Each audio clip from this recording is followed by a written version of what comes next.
मराठी मन एका अस्वस्थतेच्या बोहऱ्यात अडकून पडलेलं आहे। प्रत्येक मुद्दा बघा मन सुन्न होईल, खिन्न होईल, मेंदूला झणझण्या येतील। मित्र हो, महाराष्ट्र दिनाच्या आणि कामगार दिनाच्या खूप खूप शुभेच्छा। मित्र हो, आज महाराष्ट्र दिन, पण आजच्या दिवशी सुद्धा प्रश्न विचारला जातोय, अरे कुठं नेऊन ठेवला महाराष्ट्र माझा? घाणेरड्या राजकारणानं असा प्रश्न विचारायची वेळ तुमच्या आमच्यावर आणली मित्रांनो। शिवसेनेचं मुखपत्र असलेल्या दैनिक सामनानं आजचा अग्रलेख याच विषयावर दिलेला आहे मित्रांनो। हा अग्रलेख प्रत्येक मुद्दा बघा मन सुन्न होईल, खिन्न होईल, मेंदूला झणझण्या येतील मित्रांनो।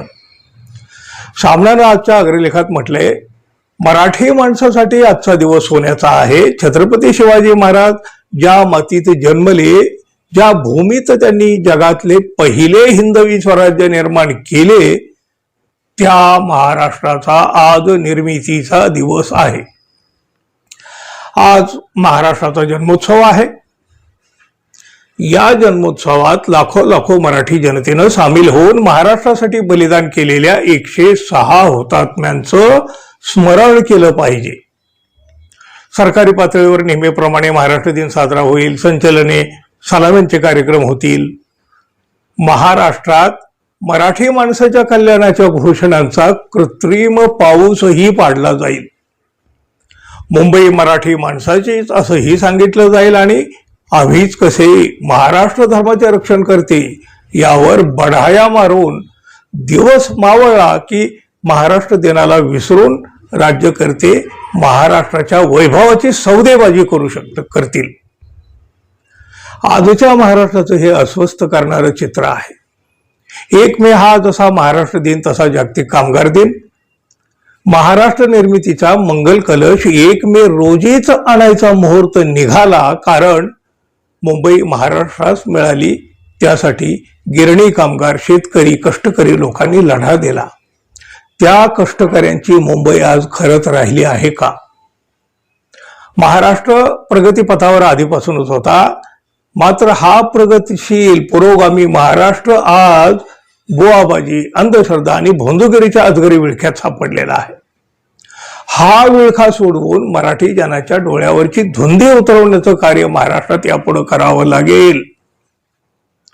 महाराष्ट्रीयन लोकांना भोंदूबुवा, देवधर्माच्या खोळात अडकून राज्य लुटण्याचा मार्ग मोकळा करायचा असं एक राष्ट्रीय कारस्थान स्पष्ट दिसत असताना रायगड ही जागा होत नाही आणि मराठी जन ही उसळत नाही। शाहिरी पोवाड्यातील मराठ्यांची वीरता कुठं लोप झाली हे एक रहस्य आहे। महाराष्ट्र लाचार आणि निंद्या राज्यकर्त्याच्या हातात गेलेला आहे। मराठी मन एका अस्वस्थतेच्या बोहऱ्यात अडकून पडलेलं आहे। दिल्लीतील सत्ताधारी उठता बसता शिवछत्रपतींचं नाव घेत असतात, मात्र त्यांच्याच राजवटीमध्ये शालेय अभ्यासक्रमातून छत्रपती शिवरायांचा, मराठा साम्राज्याचा इतिहास हटवण्याची कारस्थानं सुरू आहे। NCERTच्या 8वीच्या अभ्यासक्रमातून मराठा साम्राज्याचा नकाशा वगळणं काय, किंवा CBSEच्या शालेय अभ्यासक्रमात छत्रपती शिवाजी महाराजांच्या शौर्यशाली इतिहासाला फक्त 68 शब्दात उरकणं काय, हा सगळा कारस्थानाचाच भाग आहे। मराठी भाषेला अभिजित भाषेचा दर्जा दिला म्हणून केंद्रातल्या सरकारचा उदो करणारी ही सत्ताधारी मंडळी मराठीच्या बोकांडी तिसरी भाषा म्हणून हिंदी बसवण्याचा आटापिटा करीत आहेत। बंद पडणाऱ्या मराठी शाळांकडे दुर्लक्ष करीत आहेत।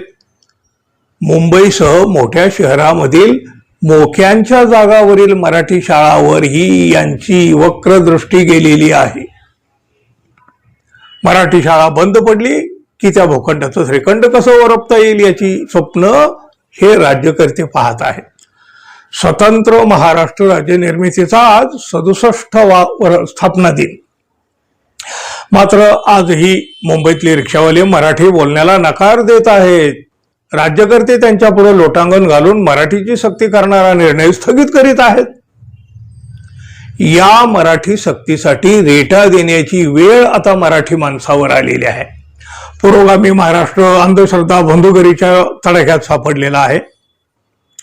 महाराष्ट्राचं स्वाभिमान आणि मराठी अस्मिता केंद्रातील महाराष्ट्र द्वेष्ट्या आणि राज्यातील मिंध्या राज्यकर्त्याच्या कोंडीमध्ये गुदमरते आहे. महाराष्ट्र आणि मराठी अस्मितेची मशाल विझवण्याचं राष्ट्रीय कारस्थान सुरू आहे. ते मराठी माणसाला उधळून टाकावं लागेल.